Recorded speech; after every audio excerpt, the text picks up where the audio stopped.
أعوذ بالله من الشيطان الرجيم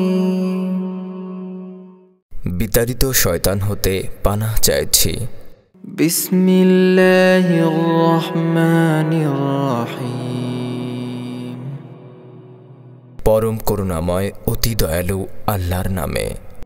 إنا أعطيناك الكوثر নিশ্চয়ই আমি তোমাকে আল কাউসার দান করেছি। فصل لربك وانحر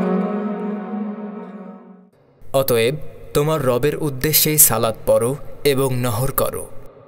إن شانئك هو الأبتر নিশ্চয়ই তোমার প্রতি শত্রুতা পোষণকারী নির্বংশ।